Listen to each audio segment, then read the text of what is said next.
All right, hello, wine drinking people. Time for more of what I've had to drink yesterday. And one of the legends of Oakville, Suzanne Groth, Groth Vineyards, was in to see us here. And this is a winery that is, well, they've only had two winemakers throughout their history. I think the first vintage was in the early 80s. The first vintage of Reserve Cabernet was 83. And Michael Weiss has been there since the first 100-point rating. Niels Vangay was the first winemaker. I think he left in 83. But their first wine ever to get 100 points from Robert Parker Jr.'s Wine Advocate is the 1985 Groth Reserve Cabernet Sauvignon. And this wine, still made from the same plot of dirt that it has been made from since the very first vintage. They had to pull it out because of phylloxera, but it was replanted, and now it's in its 9th leaf, so the wine's starting to get some maturity again, and one of the best Cabernets made in Napa. These guys also did something that's a little crazy. I remember Michael was in to see me one year. He said, you know, Andrew, we pulled up some of that Cabernet, and we planted Sauvignon Blanc in our Oakville vineyards because the terroir was just better for Sauvignon Blanc.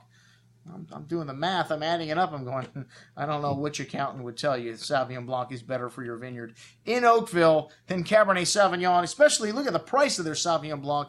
Sauvignon Blanc's a cheap date, man. Even the better ones, like this Groth, $20 or less a bottle. And that's what we started with the 2012 vintage of Sauvignon Blanc. The Groth family owns about 120 acres in Oakville, 44 in Yountville, and the original Oakville vineyard was planted by Roy Duncan and Justin Meyer from Silver Oak fame. And these guys also have a cousin in Childs Valley where they get some of the fruit for this Sauvignon Blanc from. And this is 70% barrel fermented to give it a little more richness. And the first vintage was 82, actually, in general from the winery. This is a fresh style of Sauvignon Blanc. There's a little bit of Semillon in there to add richness as well. Really bright melon and lemon citrus fruit. Very clean and refreshing with a little bit of a briny note on the finish. That's the minerality in the wine that makes your tongue salivate for food, something we love Sauvignon Blanc for. All right, the Chardonnay is now called Hillview Vineyard, and they don't do any mallow in this wine. Very bright and fresh style, 50% new French oak, and this is where most of the fruit used to come from in the past, this Hillview Vineyard,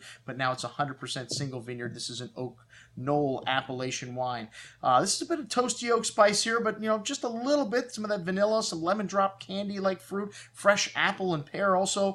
A nice little touch of oak here on the finish. A very balanced style. Excellent Chardonnay at 3150, 2012. Looks to be an outstanding vintage for Napa Valley. 2010 Cabernet Sauvignon from Oakville. 2010, also a very good vintage. A very cool vintage, a very classic style. So they usually do a cold soak for 3 days, but they backed off a little bit in 2010. They warmed it up to start the fermentation. 14% Merlot in the blend, and they used to do a Merlot, which is pretty damn good, but I guess they need it all for the blends, the Cabernets, so they stopped making a single varietal Merlot here. This wine's got a good amount of dark currant and cassis berry fruit on the nose with some dark earth, espresso, tobacco spice. Very complex bouquet here. Quite a bit of earth. It's 2010 vintage. More about the terroir, these cooler vintages. Dark cherry and currant berry fruit showing on the tongue with multiple layers of everything. Fruit, earth, wood, spice, everything in balance, and a nice long fresh finish. Excellent juice at 58.50.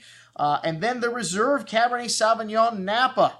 Hey, man, like I said, it's still only $100 a bottle, and this is the first wine ever to get 100 points. Usually, once your wine scores $100, that is a license to steal. I mean, once it gets 100 points from Parker, you don't see any wineries that have ever scored 100 points with their Cabernet selling their wines for $100 today. Everybody in that genre of wines in Napa, $200-$300 and up, the 100-point club. But, well, they haven't got it since. And, you know, the press has never been real high on this wine as of late. But I have to say, even when it scores 90 points, I feel like it's among one of the best Cabernets that I have tasted. And, you know, this year, again, this 2009, a lot of juicy fruit here. This wine was, the vineyard I said was replanted in 1999 due to phylloxera, so they've only had 9 harvests. It takes 3 years for the wine, the vineyard to start producing again. But this wine's now starting to get some complexity from the older vines here. And a good amount of dark currant and cassis berry fruit here shown. Dark chocolate, tobacco spice, even more open and complex nice on the second day. This wine really gained a lot from being opened up, and I always taste my wines again in the morning when I come in. This wine really showing what a great wine does on the second day, showing even nicer. And the tannin's a little softer. This wine, like I said, very forward and juicy with the fruit, but still has a great backbone of acidity and tannin here. Very forward and seductive, though. For that's pretty typical of the 2009 vintage, but this wine will last 8-10 years or more in your cellar. One of the best Cabernets made in Napa, the Groth Reserve. I'm your host, Andrew Lampasoni, signing off for the Wine Watch, saying remember, always drink the good stuff first.